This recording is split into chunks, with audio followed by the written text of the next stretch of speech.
All right, everyone, welcome to the channel. All right, hopefully you saw the last video talking about why I love modifying my my 5.7. Now I'm going to talk about let's see, try to figure out the right word.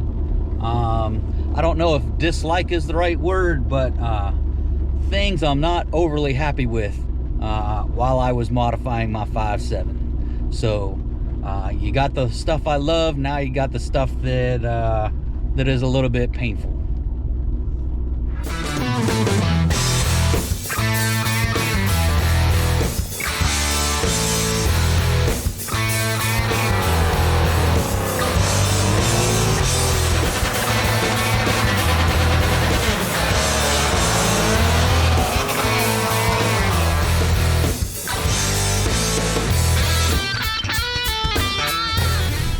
Alright everyone, welcome back to the channel.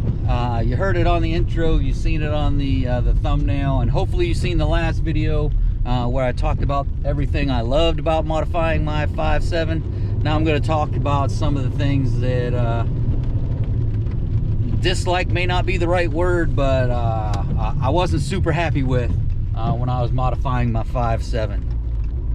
So some of them are going to go along kind of along with the likes, but you know, it's a double-edged sword when you start modifying your vehicle. The first thing, and everyone says it, is the cost to modify a Hemi. Things are so much more expensive when you're modifying a Hemi vice, you know, an LS or one of the Ford motors, a Coyote or such. And really, you know, the LS has been around forever, so there are a lot of people out there making a lot of mods. There's a lot of engines, and stuff is just cheaper for the other two manufacturers. You know, us Hemi guys have just come to accept that fact that no matter what we get for a Hemi, it's just more expensive. I don't think there's quite as many folks out there modifying Hemis. I know there's quite a few of us, but not nearly as many as the other two platforms. And that just boils down to, I think I talked about it in one of my other videos, is, you know, kind of supply and demand. You know, for us Hemi guys, there's not much demand out there, so there's not much supply, so prices are going to be higher. You know, there's a lot of people willing to supply stuff. It's just the demand is not the same as the other two platforms. So, you know, cost of parts is one thing. The second thing is cost for installation. So it goes with the cost of the parts and the supply and demand. There's a number of shops out there that will work on Hemis and do Hemis, but literally the same work I have done to my car is you know, more expensive than work done on, say, an LS engine or a Coyote engine. Now, why the rates are different? I don't think the rates are different. I think it just takes longer to do things when you're doing stuff for a Hemi, but it's got to be something, because labor to put in things is also more expensive than the other two platforms. So those are two biggies. You know, the two big main things that I wasn't super happy with modifying my 5.7 was just the overall cost between parts and labor. The next thing, it's been a little touchy tuning my car. So there's, you know, a number of tuners out there, but Hemis just seem to be a little more touchy, a little more quirky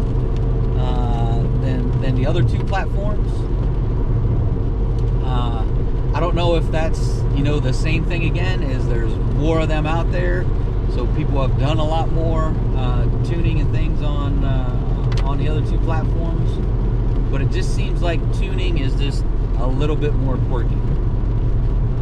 Now my tuner Jay Green, he's been awesome. We keep doing revisions, keep updating things, make sure the car is running to its peak performance and its peak efficiency. But it just, like I said, it just seems like we went through quite a few in the beginning, and we had a few communication mix-ups too in terminology. But it just seems like it's a little bit quirky, a little bit different. Getting it dialed in and hitting the track like it should. So there's three things: cost of parts, cost of labor, and the tuning aspect. Not that it's hard to install tunes and you know, going back and forth. It's just, I think it's just a little bit more quirky. And kind of, I don't know if this is the last thing, I may think of something else, but from a, you know, a research and YouTube perspective, from a 5.7, there is not a whole lot of information out there like there is with, you know, the 6.4s or the Hellcats. It just seems like the 5.7 doesn't garner the same attention that the other upper trims do. You know, I did a lot of searching, you know, on YouTube when I was buying specific parts. So for example, the Scat Pack Stage 1 PCM, which, by the way, check out my video. That PCM is pretty much worthless. It's not going to get you anything for the $600-700 you're going to pay for it, and you can't unlock it. So I talked to Diablo. I said, hey, can I send in my Scat Pack Stage 1 PCM and get it unlocked? Nope. Different calibration, different programming on the inside, so you can't even get them unlocked. So literally, you know, my Scat Pack Stage 1 PCM is a paperweight in my garage, and there's absolutely nothing I can do with it. And looking on the internet and through YouTube, there's just not a lot of information on the Scat Pack Stage 1 PCM. Taking that next step, there's literally nothing on the Scat Pack Stage 2 PCM. I mean, there's some stuff on some of the different forums and things, but from YouTube, there's nothing on the Scat Pack Stage 2 PCM. Again, another thing that's garbage. Don't buy it, waste of money. You can't unlock it, just like Stage 1. It's a different calibration, different internals. Diablo won't even unlock it for you. So those are just a couple examples of not seeing a whole lot of information from a 5.7 perspective.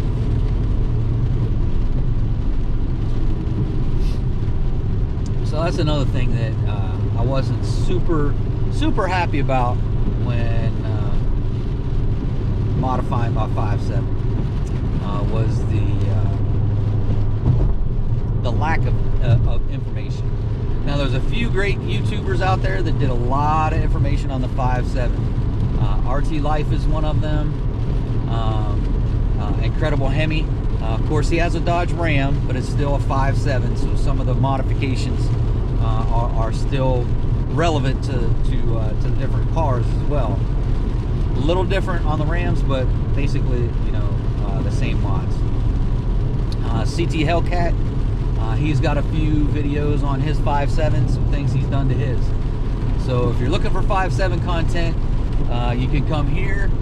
You can go to RT Life, Incredible Hemi, and CT Hellcat to get some information. There's a few other ones out there I'm sure I'm missing.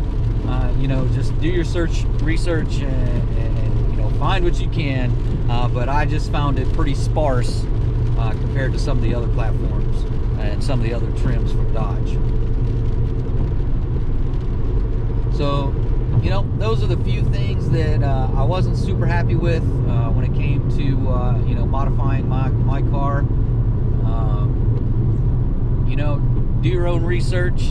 Oh, another thing, there's not a lot of used parts out there when it comes to the 5.7. I think that goes with, you know, not a lot of people modifying, selling parts,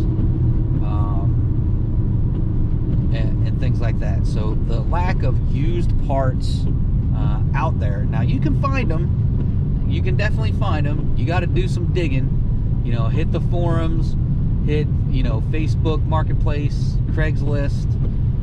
You can find them. It just takes a lot of digging to find them, especially if you're looking for, you know, a specific vendor or, you know, a really obscure kind of part. They are super hard to find.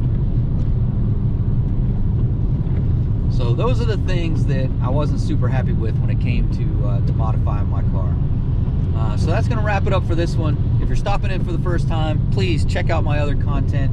Check out the other videos. If you like what's going on with the channel, do me a couple things. Please hit that subscribe button. That's number one. That really helps out the channel. Number two, if you like the content, hit that like button. That helps out the channel a lot more than people think it does. And number three, hit that notification bell. Right, so you get notifications when I upload new content, so you don't miss anything. So again, that's going to wrap it up for this one. Until next time.